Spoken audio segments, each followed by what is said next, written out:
As skills trainers and entrepreneurs, I think one of the biggest things that we have to learn how to do is to be able to decipher when to compete against other programs and when to collaborate with other programs, because there's a huge advantage in both, but not knowing when and not knowing how can be detrimental to your business. Stay tuned for this episode of the Basketball Entrepreneur Show, where I'm going to break down what you should be doing, when and where. Plus, I have a huge announcement and a gift for you. So make sure you subscribe wherever you're listening to this, and then let's get into the show.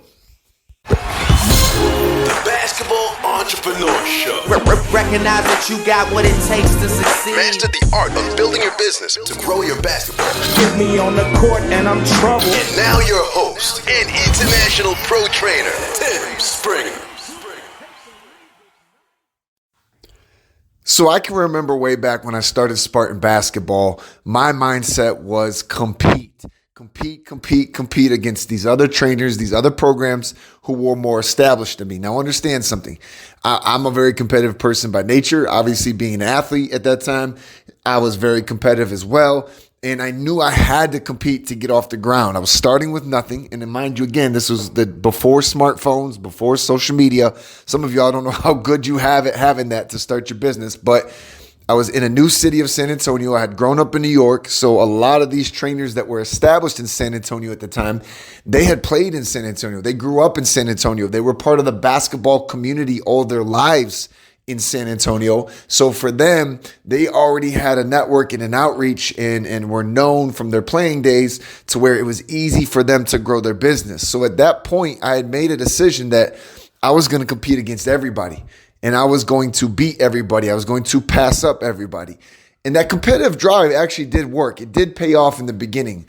It did force me to innovate, find ways to be creative in my marketing, my sales, to my training, so that other players did want to train with me when I didn't have that name and that brand.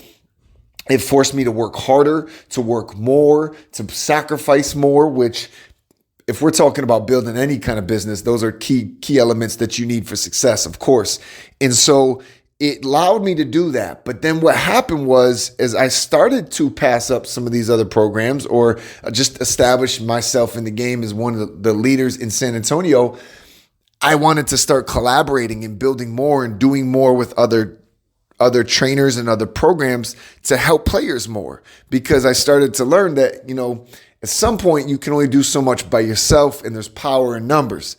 And so the problem was, though, even though I had ethics and I had a rules of engagement, as we used to say in the military, on how I competed, I started to position myself with these other trainers as competition. And that's what they took me as. And because of that, when I got to this point where I wanted to start collaborating, it was hard to get others in the gym to want to do the same with me, because I was such a competitor towards them. And so it really started to backfire a little bit. Now, I think to whatever degree you have to be competitive, right? And I'm pretty sure it was Mark Cuban who said, you need to work every day like somebody's trying to put you out of business. And it's true. I look at every day, there's more and more trainers popping up left and right. And, they're leveraging social media the right way, and they're growing faster than we ever grew, for those of us who started before social media and smartphones.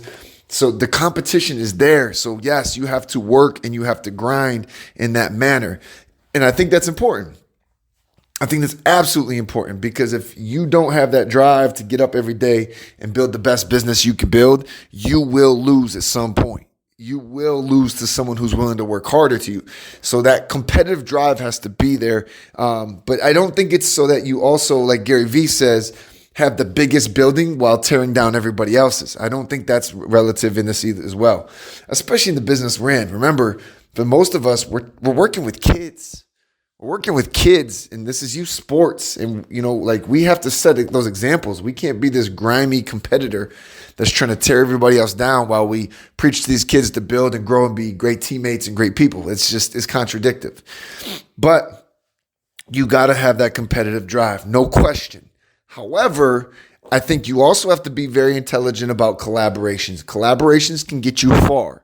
For instance, if you're just starting out in your business, a collaboration might give you a chance to get exposure to a new demographic or a new group of kids that you could work with, or even just to brand yourself a little more, whether they come to work with you right then and there or not. I know I've done that. I jumped in many camps where I was just a part of the camp, even under the other camp's brand or the other program's brand.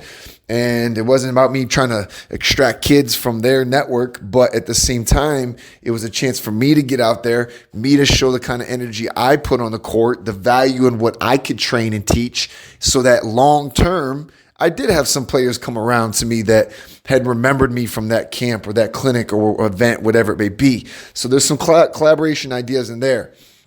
Now, let's talk collaboration. If you already have a brand that's growing, if you have a growing program, if you have players in your network that are consistent in that nature, there's some things I think you need to think about when it comes to collaboration.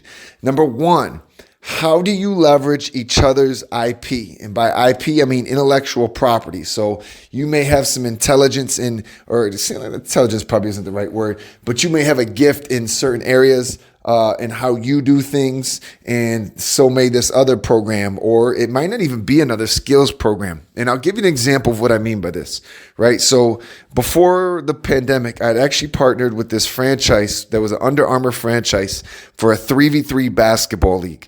Now, I was the skill guy, and they obviously were the league, right? Well, I'm a big believer, even in my training, I use 3v3 concepts to teach the game and to help evolve the players in their game. And so I knew that 3v3 would be a great way for players to continue to grow and build, especially young ones who maybe don't get as much out of 5v5 because they might not touch the ball. They might not understand the full concept of 5v5 yet, so they don't really get the evolution in game time situations that they should, whereas if they jumped into 3v3, they could evolve. So for me, that intellectual property or that platform that the Under Armour 3v3 league had was going to help and evolve my program for my players if I encouraged them to participate in it. On the flip side of that, me being the person who is in the city for who they partner with is the expert in developing players, is the expert in, acquiring players to want to grow in different ways. They were able to leverage my platform. So it was a huge win-win. Actually ended up being a great success. We built, the first season was the biggest in the of all Under Armour franchises in the nation. And we were on track to beat that number as well. And then bang, COVID happened. So, but that's another story. So, but the point of it is, as I said, is the leveraging of each other's IP, and to make sure it's a win-win. Because at some point, I've had this happen before too, where I've had people want to partner with me, and I thought they wanted the win-win, and I thought they were going to put in the same amount of effort or whatever it may be, but really they were just waiting to leverage what I had as far as the platform so that they could gain or they could cash in, and that's not going to work, especially not for me. If I'm working and partnering with you, it needs to be 50-50, maybe a 60-40, depending on what the situation is, but there's got to be a win-win. And the same for me. I mean, I've always felt the need for a win-win, so I never really tried to just get out or get over on somebody. But the fact that I always had a win-win in mind made people want to partner with me long-term and continue in collaborating. And sometimes because they saw how much I cared about win-win, they wanted it to be 60-40 effort and the 60 being on their side. And it wasn't necessarily a bad thing. You know what I mean? And then obviously just integrity. And the bottom line with every collaboration you do, does it benefit the players? It's one thing, okay, yeah, you maybe make a few extra dollars here, or it's a good branding here, but you've got to keep the main thing, and that is, does it benefit players? Because if it doesn't, you need to really decide, is that a move you need to make? Because number one, it can end up being very transparent to players and parents, and you don't want that situation to happen for you. Two, if you're really in business to serve, then every move you need to make has to have a serving mindset.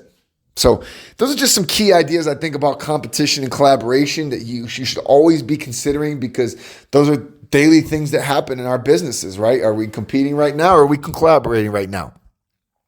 So I promised a gift at the beginning of this, and here it is. Speaking of collaboration, the beginning of June, huge conference going on, man. Huge conference going on. It's called the Committed to the Craft Conference.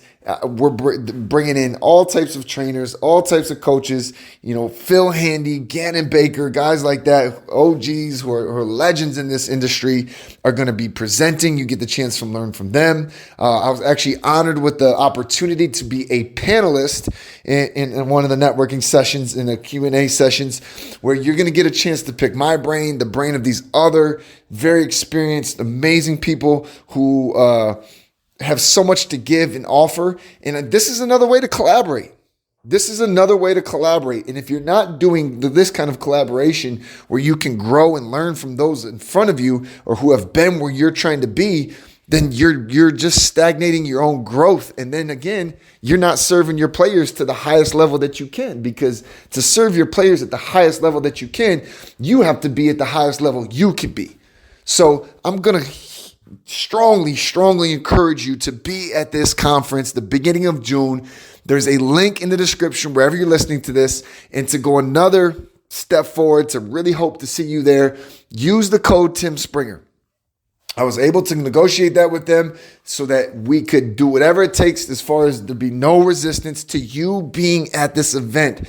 It will be the best event you can invest into, and the return that you're going to get out of this to be able to grow and expand and evolve yourself and your program for the sake of your players. So again, make sure you get to the link that's in this description. Check it out. Use the code Tim Springer so that you can have a discount to get into the event that will be the best thing you could do for your training business this year.